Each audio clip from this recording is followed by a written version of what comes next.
में खड़े होकर कि इतनी सीट आई, लेकिन इस बार बोल रहे हैं नरेंद्र मोदी ने यह आंकड़ा ऐसे ही नहीं दे दिया।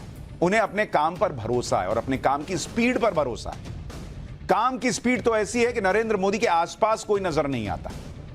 जैसे देश में अगर आप एयरपोर्ट का आंकड़ा देख लीजिए, 1947 से 2014 तक देश में 74 एयरपोर्ट बने और 2014 से लेकर 2022 के बीच में 148 एयरपोर्ट बने। बॉस, इसी बात पर, इसी स्पीड पर नरेंद्र मोदी ताल ठोक रहे हैं कि बॉस जो 47 से 14 में हुआ उससे ज्यादा तो मैं करके दिखा रहा हूं, डबल करके दिखा रहा हूं, देखिए 10 साल। अगर नरेंद्र मोदी की पहले की सरकारों की स्पीड से चलते तो देश में 148 एयरपोर्ट बनने में 67 साल लग जाते जिस स्पीड से बन रहा था, और 148 एयरपोर्ट बनने में 67 ईयर और बनते। मोदी ने 10 साल में करके दिखाया। इसी तरह आप रेलवे ट्रैक के इलेक्ट्रिफिकेशन की स्पीड देख लीजिए। 1947 से 2014 तक 21,801 किलोमीटर रेलवे ट्रैक का इलेक्ट्रिफिकेशन हुआ, जबकि 2014 से 2023 के बीच यानी मोदी सरकार के 9 साल में 37,011 किलोमीटर रेलवे ट्रैक का इलेक्ट्रिफिकेशन हुआ। अगर पहले की सरकारों की स्पीड से चलते तो इस 37,000 किलोमीटर रेलवे ट्रैक का इलेक्ट्रिफिकेशन होने में 116 साल लगते। बॉस, 116 साल जो नरेंद्र मोदी की सरकार में 9 साल में हुआ है, तो भाई खड़े होकर कह रहे हैं कि हम जीतेंगे 370। इसी तरह डिफेंस एक्सपोर्ट 2013-14 में सिर्फ 1,153 करोड़ रुपए हुआ करता था। मोदी सरकार में यह 14 गुना बढ़कर साल 2022-23 में यह 15,920 करोड़ रुपए हो गया। अगर पहले की सरकारों का मोटा मोटा कैलकुलेशन भी पकड़ लें और डिफेंस एक्सपोर्ट बढ़ने की स्पीड देखी जाए तो डिफेंस एक्सपोर्ट पिछले की सरकारों की स्पीड से 15,920 करोड़ रुपए होने में 868 साल लग जाते। बॉस, 868 साल, क्या ही का हिसाब होता, आप सोचिए। इसी तरह अगर देश में एमबीबीएस सीटें देखें, 2014 तक 51,348 एमबीबीएस सीटें थी और ये 96.7% बढ़कर 2023 में 1,01,043 हो गई। अगर पिछली सरकारों की रफ्तार से चलते तो इसमें भी 64 साल लगते, जो पिछले 9 साल में नरेंद्र मोदी ने करके दिखाया। पीएम मोदी ने आज उनकी सरकार के काम करने की इसी बुलेट ट्रेन वाली स्पीड की बात की और कहा कि अगर कांग्रेस की सरकार होती तो बॉस, जहां देश आज खड़ा है ना, वहां खड़े होने में भी दशकों लगते। सुनिए एक बार पीएम। हमने गरीबों के लिए 4 करोड़ घर बनाए,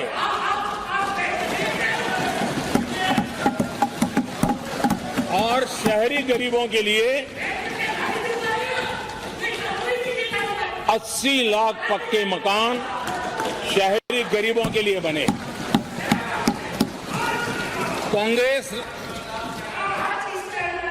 अगर कांग्रेस की रफ्तार से घर बने होते तो क्या हुआ होता, मैं इसका हिसाब लगाता हूं।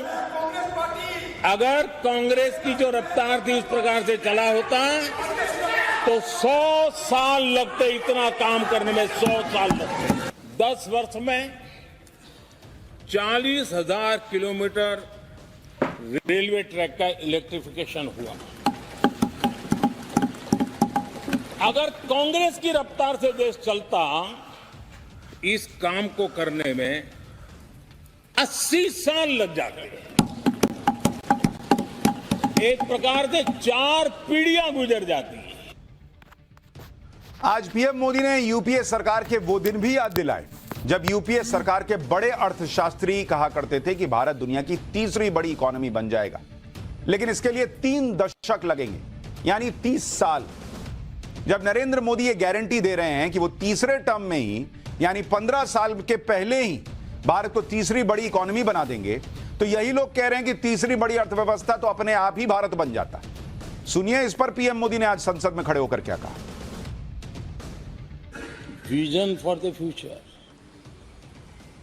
पूरे ब्रह्मांड के सबसे बड़े अर्थशास्त्री बोल रहे थे। I now wish to look forward and outline a vision for the future.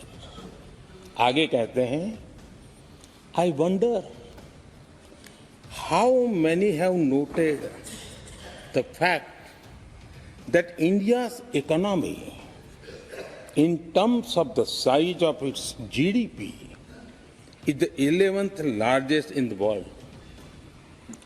यानी 2014 में 11 नंबर पहुंचने पर क्या गौरवगान होता था। आज 5 पर पहुंच गए और आपको क्या हो गया। उन्होंने कहा था is the 11th largest in the world. बड़ा गौरव का बात था। There are great things in the store. आगे वो कह रहे हैं there are great things in store. फिर आगे कहते हैं there is a well argued view that in the next 3 decades, India's nominal GDP will take the country to the 3rd rank after the US and China. उस समय ये ब्रह्मांड के बड़े अर्थशास्त्री कह रहे थे कि तीसरे नंबर पर 30 साल में हम पहुंच जाएंगे। 30 साल। और फिर कहा था ये मेरा विजन जो मैं मनमोहन सिंह नहीं थे उस वक्त। मनमोहन सिंह नहीं थे। बहुत लोग हैं जो ये ख्यालों में रहते हैं वो ब्रह्मांड के सबसे बड़ी अर्थशास्त्री है। तो प्रधानमंत्री नरेंद्र मोदी ने ब्रह्मांड के सबसे बड़े अर्थशास्त्री के बारे में जिक्र किया जिनके मुताबिक 30 साल लगेंगे भारत को 3rd लार्जेस्ट इकोनॉमी बनने में। लेकिन उन्होंने नाम नहीं लिया। हम आपको मिलवाते हैं उस व्यक्ति से जिन्हें पीएम मोदी ब्रह्मांड के सबसे बड़े अर्थशास्त्री बता रहे थे।